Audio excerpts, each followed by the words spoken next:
તો મિત્રો આપણે ચટણી પૂરી બનાવવા માટેના ઇન્ગ્રેડિયન્ટ્સ અહીંયા તૈયાર કરી દીધા છે.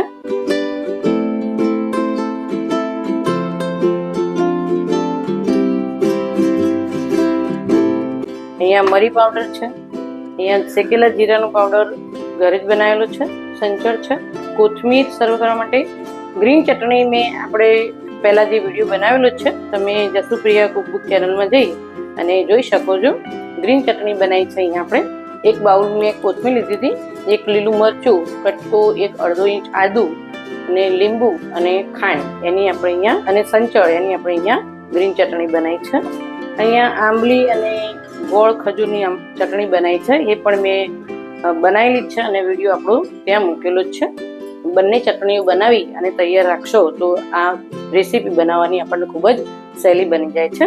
અહીંયા 3 બટાકા મેં મીડિયમ સાઇઝના બાફી અને આ રીતે ચોપ્સ કરી દીધા હતા. એક મુઠ્ઠી જેટલા ચણા રાત્રે પલાળી અને બાફી અને મેં અહીંયા સવારે 4 થી 5 સીટી મારી અને તૈયાર કરી દીધા છે. મિત્રો લગભગ 200 ગ્રામ જેવું દહીં લીધું છે, એને આપણે અંદર સંચળ એડ કરીશું અને અહીંયા ખાંડ જે છે લીધી હતી આપણે ખાંડ લીધી છે અહીંયા મેં 3 ચમચી, તો એ આપણે અહીંયા એડ કરી દઈશું. એને આપણે મિક્સ કરી દઈશું. હવે આપણે અહીંયા સર્વ કરીએ.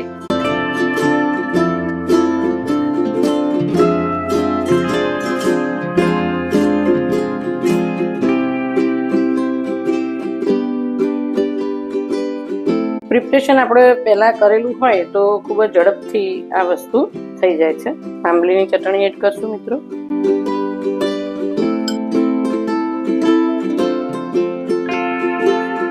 ગ્રીન ચટણી એડ કરશું.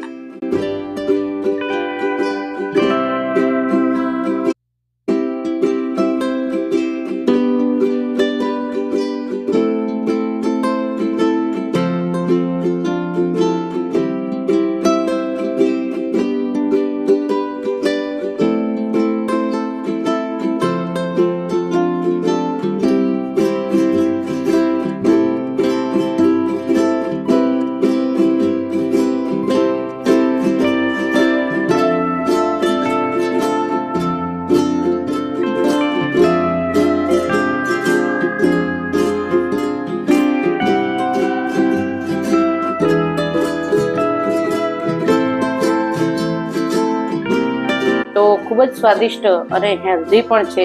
બેની ચટણીઓ ઘેર બનાવેલી છે, તો આ રીતે તમે ચટણી પૂરી બનાવજો ચોક્કસથી. અને અમારી જસુપ્રિયા કુકબુક ચેનલને લાઈક, શેર અને સબસ્ક્રાઈબ કરવાનું ના ભૂલતા.